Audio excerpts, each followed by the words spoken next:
Bismillahirrahmanirrahim. Assalamualaikum warahmatullahi wabarakatuh.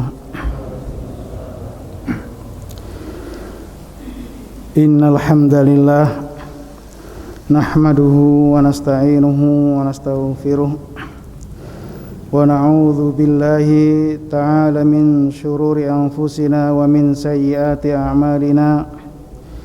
Innahu may yahdihillahu fala mudilla lah wa may yudlil fala hadiyalah.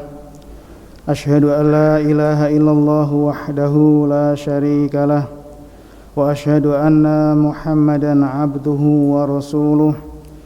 Allahumma shalli ala Muhammad wa ala ali Muhammad kama shallaita ala Ibrahim wa ala ali Ibrahim wa barik ala Muhammad wa ala ali Muhammad kama barakta ala Ibrahim wa ala ali Ibrahim fil alamina innaka Hamidum Majid.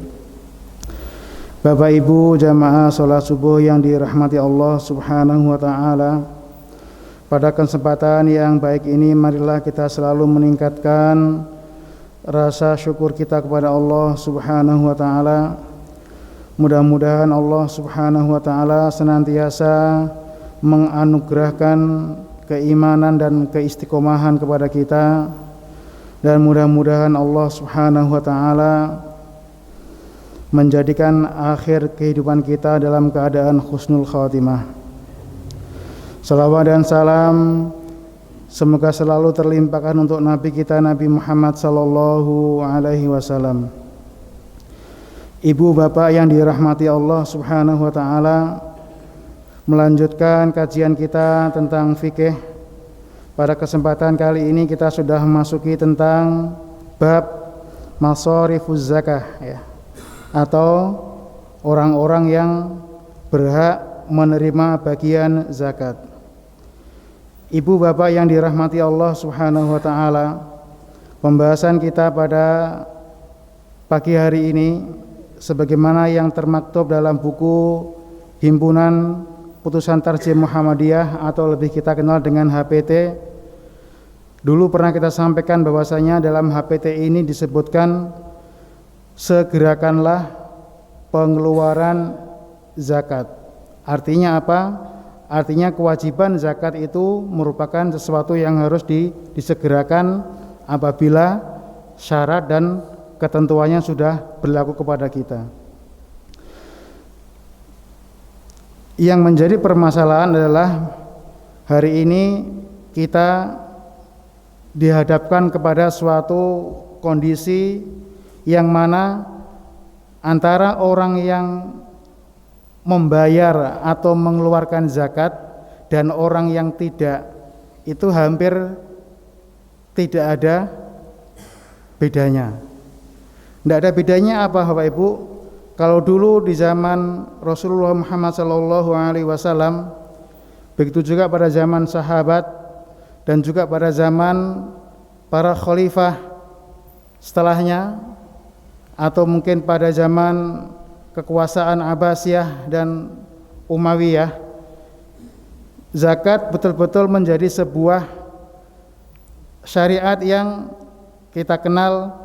Barang siapa yang mengingkarinya, tidak mengakui kewajibannya, maka dia dihukumi sebagai apa?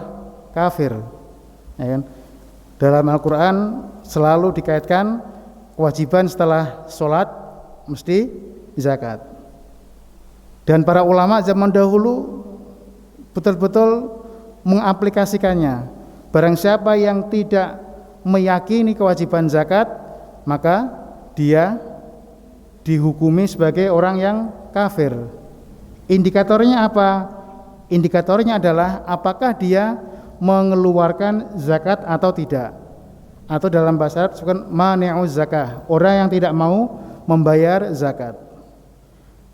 Para ulama zaman dahulu sepakat, barang siapa yang tidak membayar zakat, maka dia diperangi. Maka kita sering mendengar ketika Khalifah Abu Bakar begitu diangkat menjadi khalifah, maka pertama kali yang beliau lakukan adalah apa? memerangi orang-orang yang tidak mau membayar zakat. Adapun perbedaannya adalah apakah orang yang tidak mau mengeluarkan zakat atau tidak mau membayar itu ketika diperangi dia dihukumi dalam keadaan murtad atau tidak murtad, atau ketika dia terbunuh apakah dia itu dalam keadaan murtad yang tidak perlu disolati jenazahnya, atau tidak murtad yang tetap boleh dimintakan ampun kepada Allah Subhanahu wa taala. Nah, sehingga Bapak Ibu yang dirahmati Allah Subhanahu wa taala, ketika kita berbicara masalah zakat ini, maka kembalinya adalah kepada keimanan kita masing-masing. Hari ini ketika kita bicara tentang zakat, tentang yang lain, kembalinya adalah kepada keimanan kita masing-masing. Dan hari ini pun kalau kita merasa sudah pada masih tahap iman, kita masih dihadapkan kepada permasalahan di mana orang-orang yang ketakutan kepada Islam, dikenal dengan Islamfobia, itu kita melihat hari ini betul-betul menguasai media massa. Bergaining politiknya luar biasa, kedekatan dengan kekuasaan luar biasa, sehingga seakan-akan kebenaran milik mereka. Mengapa? Karena saking masifnya propaganda yang mereka keluarkan. Maka Allah Subhanahu wa taala sering mengingatkan kepada kita bahwasanya ketika orang tidak suka kepada Islam, atau ketika Islam terdesak dia kok suka, atau bahkan dia sering memusuhi Islam, maka ketahuilah kebencian yang ada dalam hatinya itu lebih besar dari apa yang dia ungkapkan. Nah, termasuk syariat zakat ini. Sehingga Bapak Ibu yang dirahmati Allah Subhanahu wa taala, termasuk salah satu kesalahan kita selama ini menganggap zakat itu adalah termasuk penghilang kefakiran dan kemiskinan. Ini kurang tepat. Para ulama mengatakan salah satu kesalahan pemahaman umat Islam adalah menjadikan zakat sebagai alat untuk memerangi kemiskinan dan kefakiran. Ini kurang tepat. Mengapa? Karena pada zaman Khalifah Umar bin Abdul Aziz, ketika orang tidak mau menerima zakat, tidak mau menerima apalagi sedekah, berarti kan otomatis kefakiran dan kemiskinan hampir tidak ada. Nah, apakah saat itu zakat berarti berhenti? Tentu tidak. Maka propaganda yang hari ini dimunculkan orang-orang adalah bahwasanya syariat Islam itu tidak sempurna. Syariat Islam itu tidak sempurna, sehingga keyakinan kita, keimanan kita kepada syariat ini menjadi terpecah. Dalam artian ya ono ya ini bayar zakat ya di sing dikei ya ijeh ngono terus kondisine ora sugih-sugih, ora napa Pak, usahane ora nambah-nambah. Ini sesuatu yang berbahaya, sehingga nanti permasalahannya meremen Pak, meremen kepada orang yang bersedekah, melakukan kebaikan, tapi niatnya untuk mendapatkan kenikmatan dunia. Aku tak sedekah wis engko ben rezekiku nambah misalnya. Ini juga kurang tepat. Ini nanti masuk dalam kategori firman Allah ya. Dalam surat Al-Isra ya.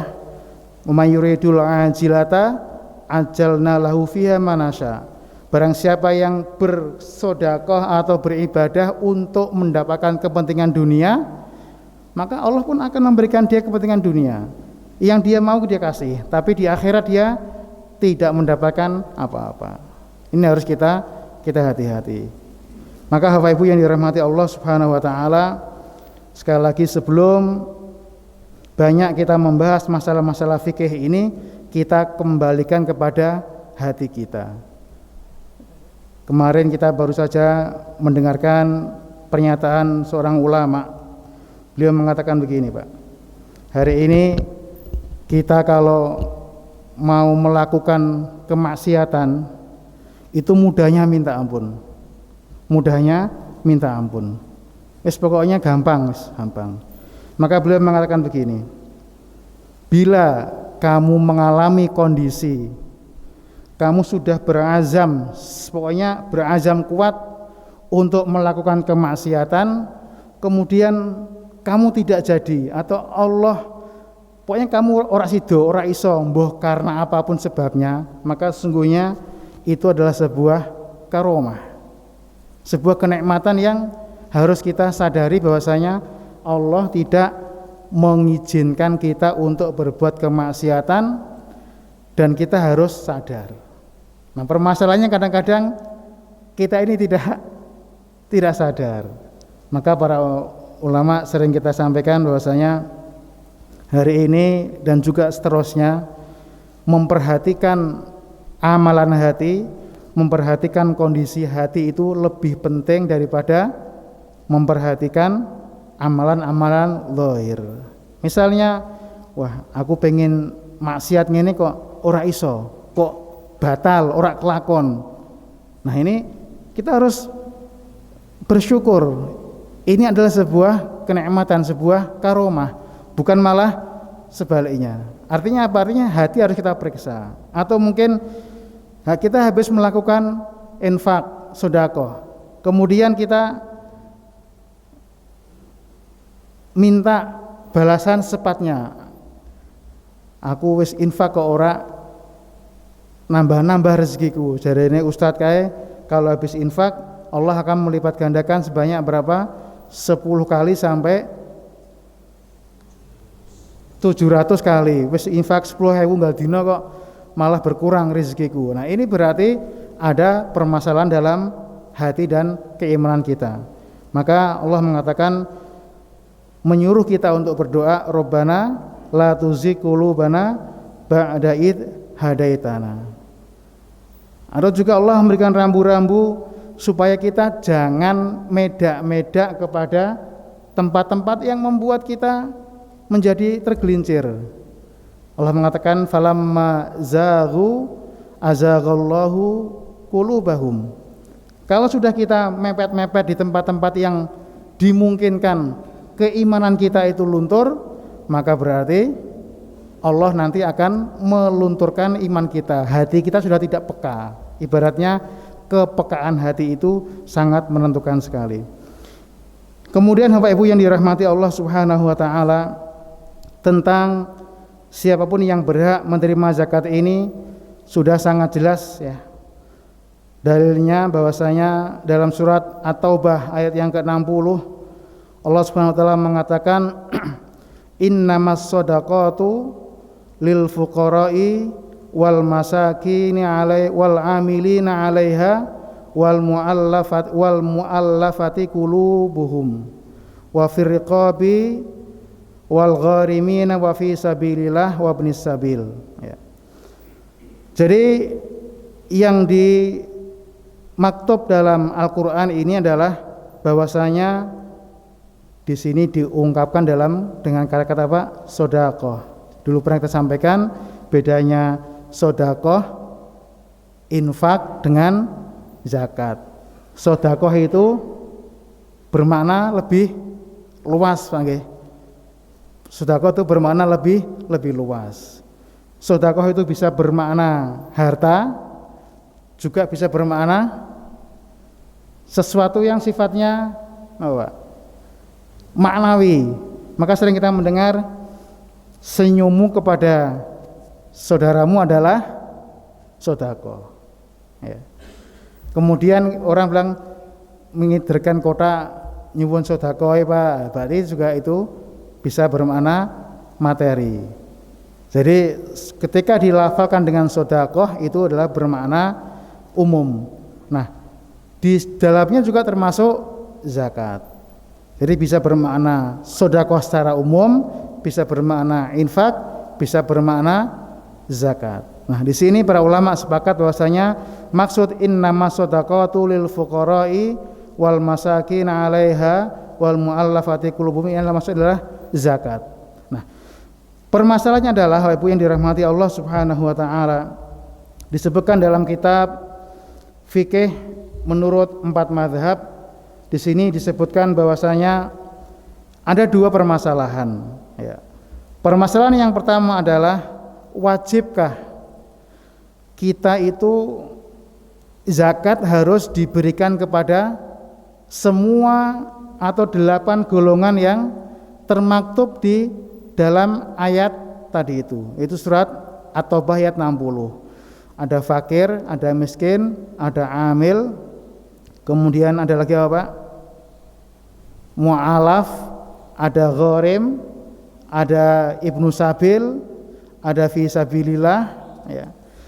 Kemudian yang kedua, bolehkah membatasi penerima zakat itu kepada salah satu atau kalau dalam diskusi itu dinamakan skala prioritas. Jadi wah iki neng Demak yang paling banyak adalah misalnya UMKM atau orang-orang yang tidak mempunyai pekerjaan. Ini mana yang harus diutamakan? Maka di sini adalah permasalahan yang menjadi perbedaan dari para ulama. Kemudian yang menjadi kesepakatan adalah Bapak Ibu yang dirahmati Allah Subhanahu wa taala, bahwasanya zakat ini ya tidak boleh diperuntukkan kepada selain 8 golongan itu ya, 8 golongan di atas. Misalnya zakat diperuntukkan untuk membangun jalan misalnya, atau zakat dipakai untuk apa lagi Pak, membangun jalan tol misalnya. Ini sesuatu yang tidak termaktub di dalam Al-Quran. Nah, barangkali nanti yang menjadi perdebatan adalah ketika zakat itu dipakai untuk membangun fasilitas umum tapi yang bermakna ibadah. Misalnya membangun sekolahan, membangun masjid, membangun mushola, ini diperbolehkan atau tidak? Itu nanti dalam buku-buku para ulama kita fikih masuk ke dalam pembahasan perluasan makna fisabilillah ya, fisabilillah. Nah, jamaah yang dirahmati Allah Subhanahu wa taala, kemudian yang perlu kita informasikan bahwasanya dari kedua permasalahan tadi yang kita sampaikan, bahwasanya apakah semua golongan yang termaktub dalam ayat 60 surat At-Taubah itu wajib ya, wajib semuanya diberikan zakat kepada mereka atau boleh diberikan dalam skala prioritas ya. Di sini terjadi perbedaan ya. Bapak Ibu, jadi kalau kita berbicara masalah fikih itu kita harus dengan kondisi yang tenang, tidak boleh emosi. Mengapa? Karena fikih itu dulu sering kita katakan fikih itu bermakna apa? Pemahaman. Sebanyak bacaan kita, literatur yang kita pahami, maka itu akan mempengaruhi sikap kita. Ya, itu akan mempengaruhi sikap kita. Begitu juga sikap dalam bermadhab. Para ulama kita mengatakan bahwasanya mau dicari dalil manapun tidak ada satu nas pun yang mewajibkan seseorang itu harus mengikuti mazhab tertentu. Jadi bermadhab itu adalah wilayah istihad, Tapi yang kewajiban adalah mengikuti ulama. Jadi jangan sampai kita beranggapan ro'ono dalil sing wajib kita bermadhab. Itu betul. Akan tapi yang tidak betul adalah kita menafsirkan dalil itu sesuai dengan hawa nafsu kita. Jadi kalau kita dikatakan dalam masalah ini para ulama itu berbeda pendapat, sering dulu kita mendengar bingungi sing iki ngomong ini, sing iki ngomong ini, sing bener endi ya. Ya memang dalam hal ini begitulah para ulama kita memahami sebuah permasalahan. Dan sejarahnya itu ada Bapak Ibu yang dirahmati Allah Subhanahu wa taala. Dan maka sekali lagi menjadi kesepakatan para ulama bahwasanya tidak ada orang yang boleh beristihad mutlak menafsirkan dalil secara mandiri kecuali imam 4 mazhab ini. Imam Syafi'i, dari mulai yang tua dulu Imam Hanafi, kemudian Imam Maliki, kemudian Imam Syafi'i, kemudian Imam Ibnu Hambal. Setelah generasi di bawah 4 ini kebanyakan ilmunya, metodenya itu mengikuti keempat ini.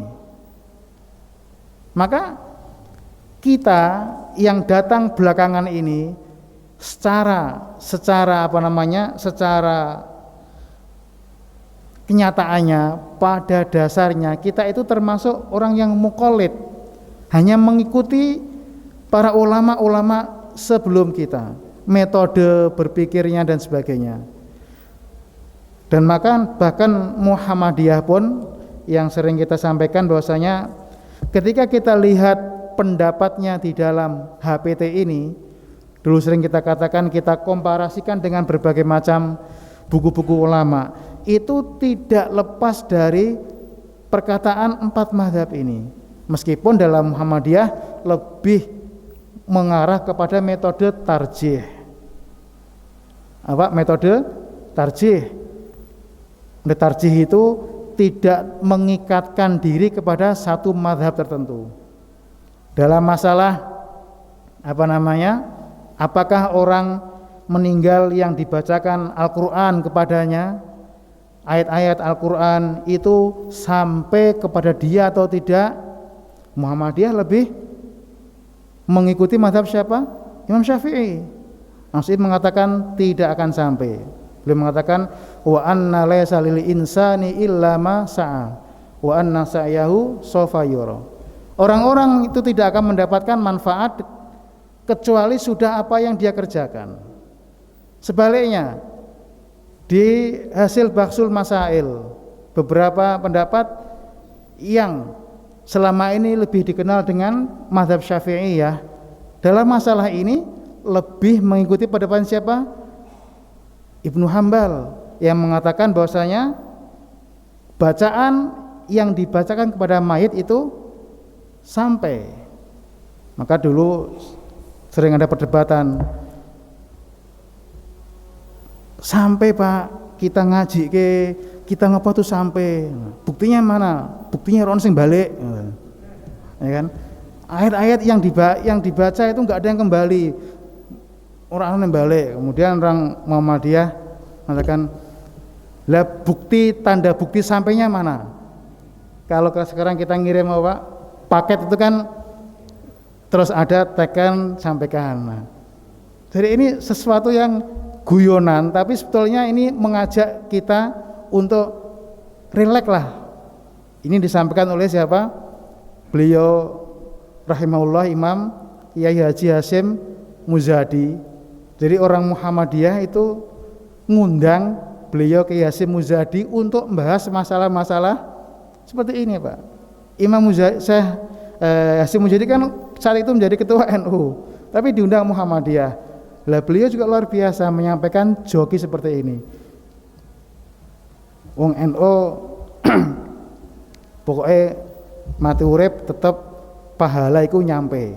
Nyatane ora ana sing balik. Muhammadiyah pinter meneh, buktine ndi? Tanda sampainya ndi? Nah, Ini yang menyampaikan beliau Kiai Haji Hasyim Muzadi. Artinya apa? Artinya dalam masalah fikih yang kadang-kadang dulu itu menjadi sesuatu yang sangat bentrokan. Ini beliau ingin menyampaikan rileks. Menghadapi permasalahan ini kita hendaknya tidak terlalu emosi. Ini akan dimanfaatkan oleh musuh-musuh Islam, digesek terus. Seperti sekarang ini. Kemaslahatan yang lebih besar hilang, tapi waktu kita dihabiskan untuk hal-hal yang barangkali emang para ulama kita sudah berbeda.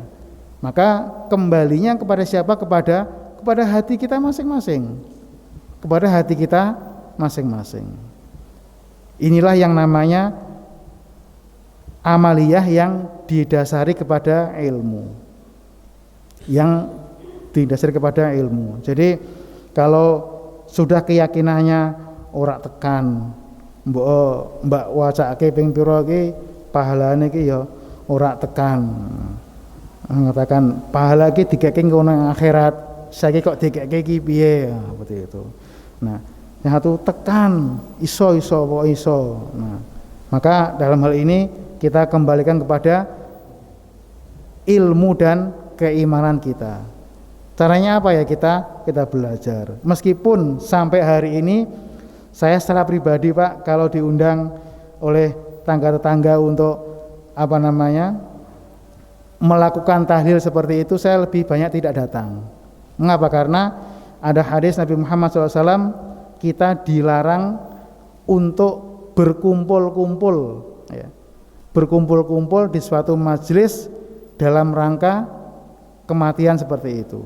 Dan ini juga ada baik di Bahsul Masail, di HPT, semuanya ada. Jadi dasar kita adalah bahwasanya Nabi Muhammad SAW melarang kita untuk berkumpul, dalam bahasa Arab namanya maktam, majelis yang di situ tujuannya adalah untuk kematian, baik orang yang meninggal dan sebagainya. Ini yang menjadi dasar utama kita. Adapun yang diisi di situ ngirim pahala bacaan Quran sebagainya, ini masalah khilafiyah yang kita tidak perlu terlalu mengeraskan dalam masalah perbedaan ini. Begitu juga dalam masalah apakah zakat itu wajib diperuntukkan 8 golongan atau boleh skala prioritas. Maka Bapak Ibu yang dirahmati Allah Subhanahu wa taala, di sini kita punya layismu ya. Hari ini layismu aturannya banyak sekali, Pak. Setiap penerimaan, setiap pentasarufan harus menunjukkan bukti yang nantinya setiap 1 tahun sekali nggih, paling nggih.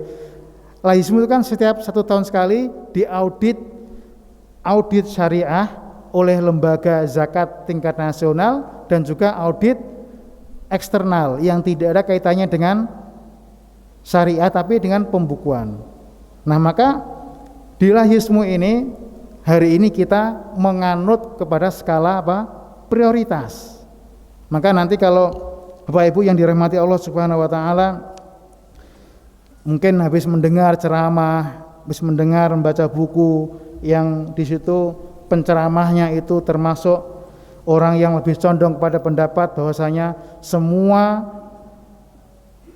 asnaf yang ada dalam Al-Quran 8 golongan itu harus dirangkup semua, kemudian kita mendapatkan layismu kok dalam asnaf ini tidak ada. Nah, kita tidak usah berarti layismu berkhianat, tidak usah begitu. Tidak usah begitu. Karena apa? Karena memang sebagian besar ulama, jumhur ulama bahkan itu membolehkan zakat tidak harus diberikan kepada semua 8 golongan, tapi melihat atau menyesuaikan kepada siapa? Kondisi daerah itu. Karena memang sunnahnya zakat itu dikhususkan untuk mentasarufkan kepada daerah tersebut.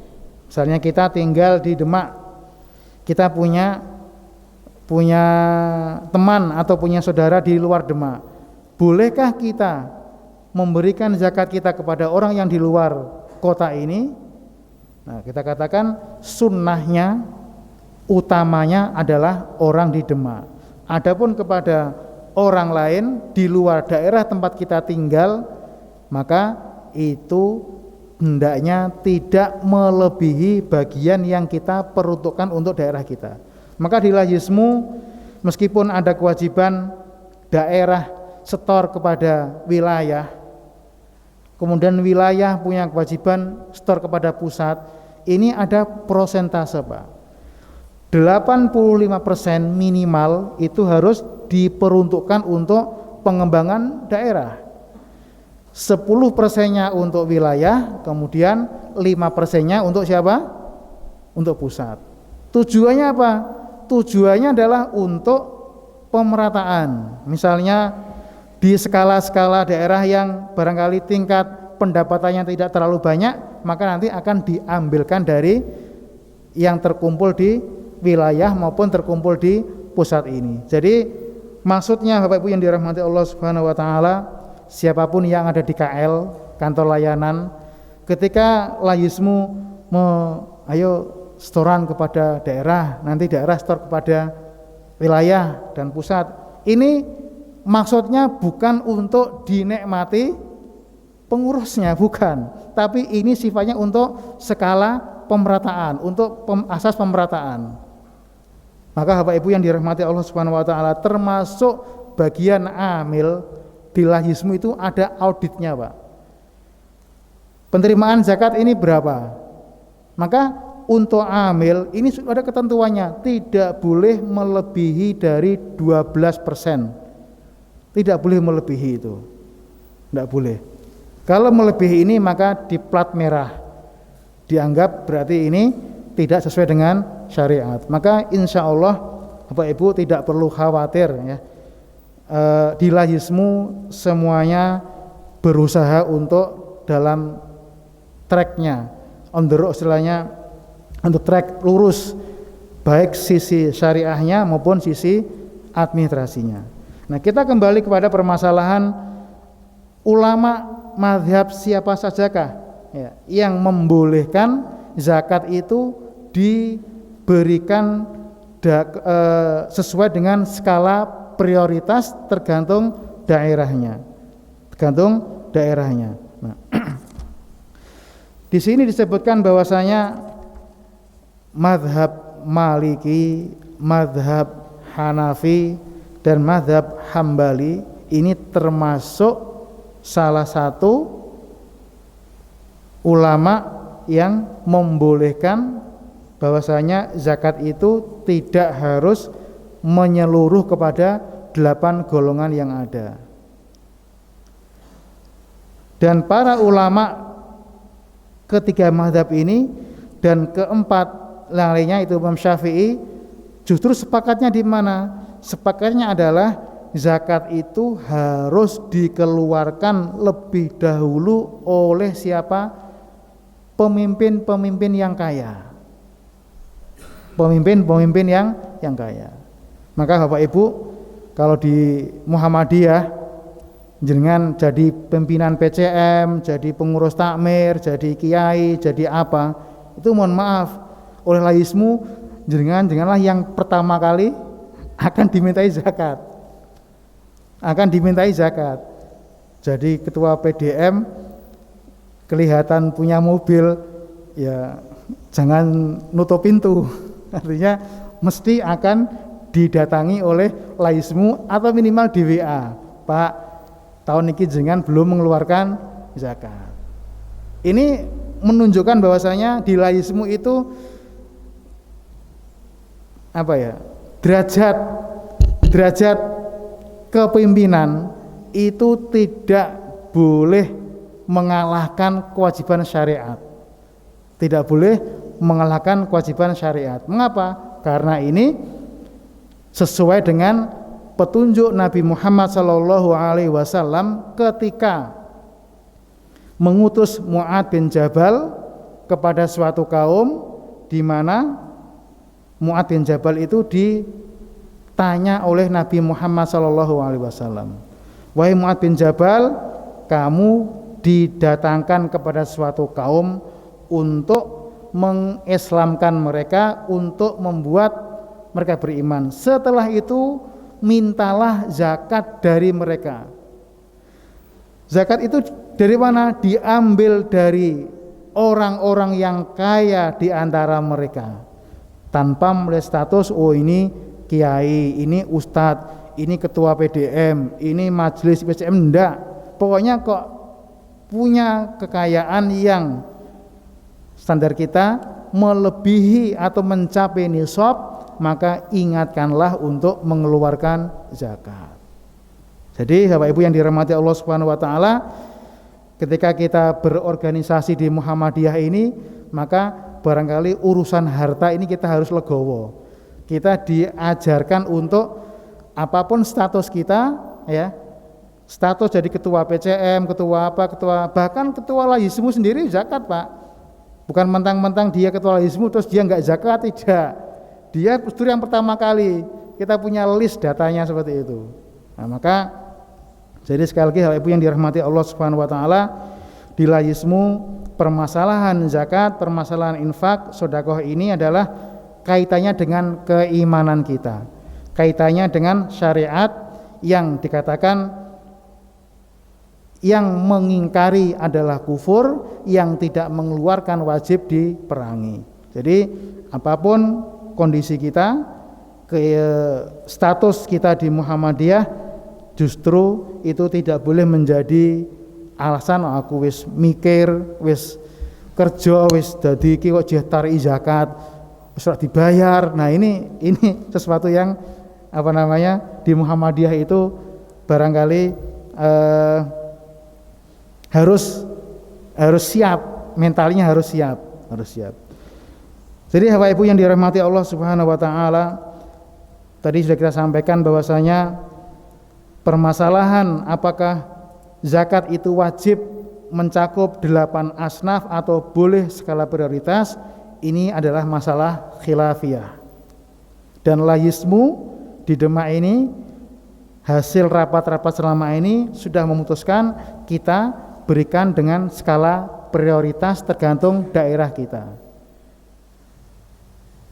Gharem, ya, meskipun kelihatannya tidak ada, atau mungkin indikator atau kriteria seseorang dikatakan gharem itu belum jelas, di Lahismu sudah ada indikatornya, Pak. Jadi kalau dulu pernah didatangi, Pak, aku ki utangku akeh, masuk kategori gharem enggak? Padahal dia mendapatkan gaji tiap bulan itu tidak kurang dari 8 juta. Tapi dia punya utang KPR. Nah, ini masuk gharem atau tidak, Pak? Nah, ini sesuatu yang membutuhkan Bapak Ibu, membutuhkan kedewasaan, kebijaksanaan dalam berpikir.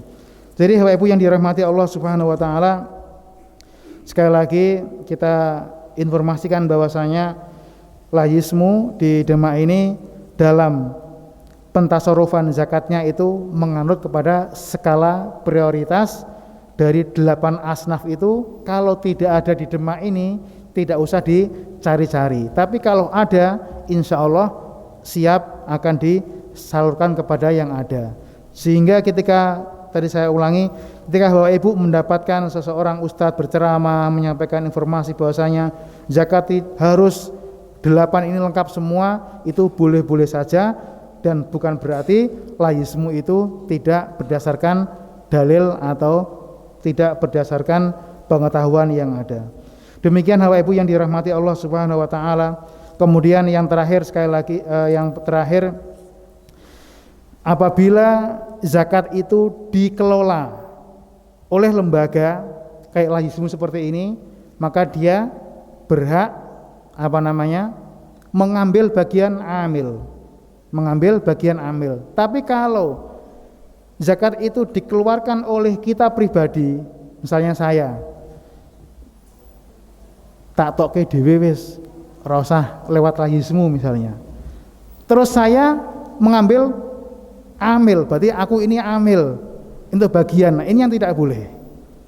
Ini yang tidak diperbolehkan. Jadi ketika kita secara pribadi mengeluarkan zakat sendiri, tidak melalui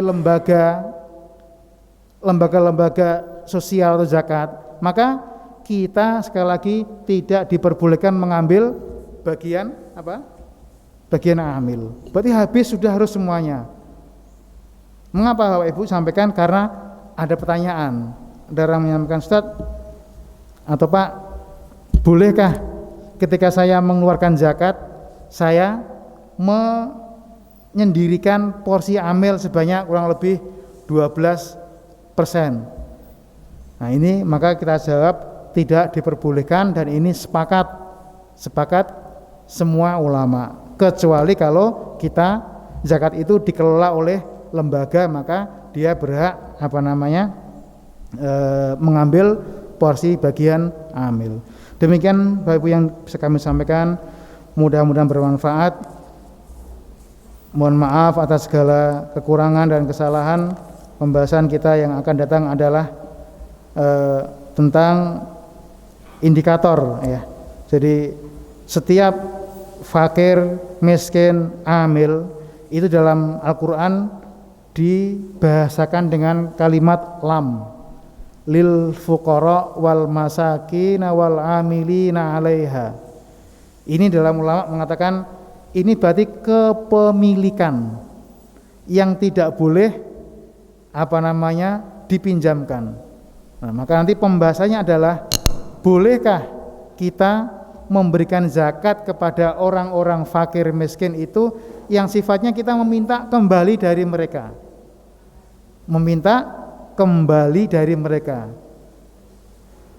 Nah, ini yang nanti akan menjadi pembahasan. Akan tapi kami informasikan bahwasanya dalam hal ini Layismu Bapak Ibu mempunyai 2 program.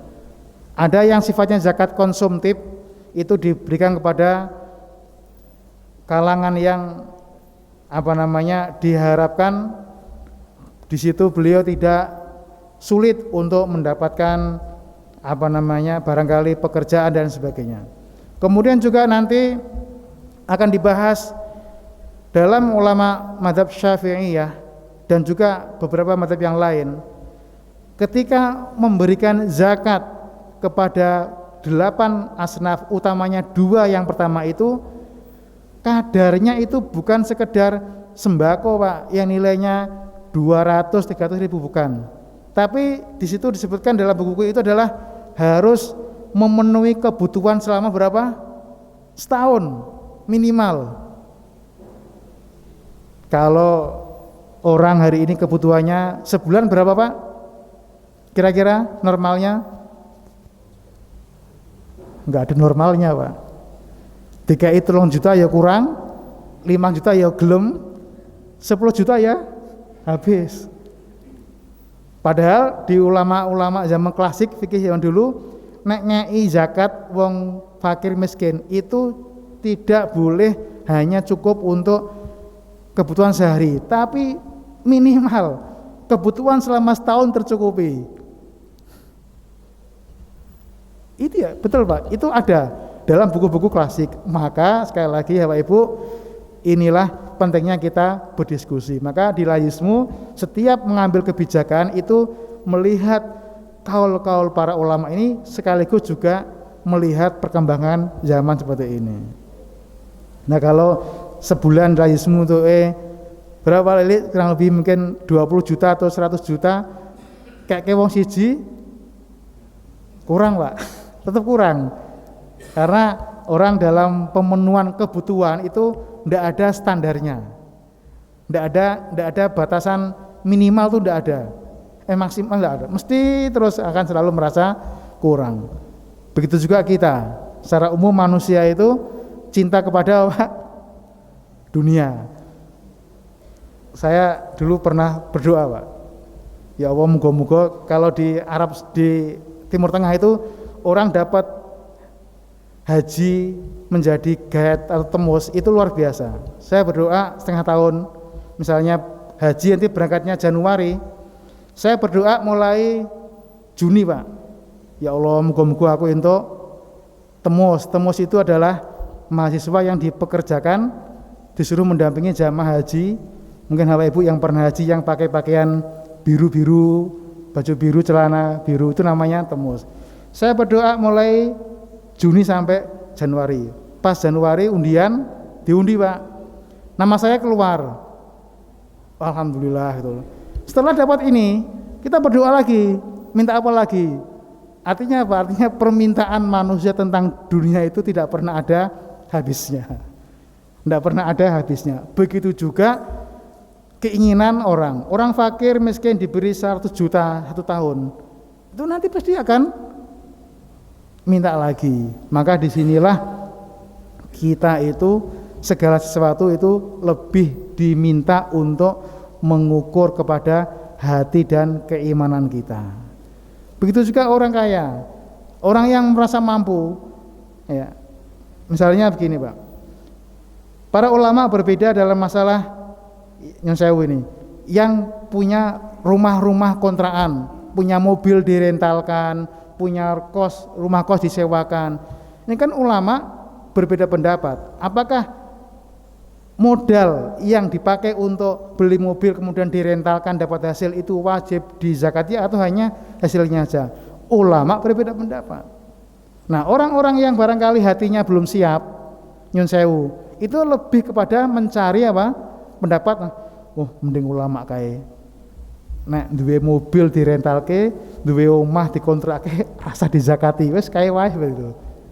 Artinya apa? Artinya secara umum kita semua sebagai manusia itu cenderung kepada hal untuk tidak mau mengeluarkan sesuatu yang menjadi kewajiban kita dengan alasan ada perbedaan pendapat. Maka Allah mengatakan falamma zaghu azaghallahu qulubahum.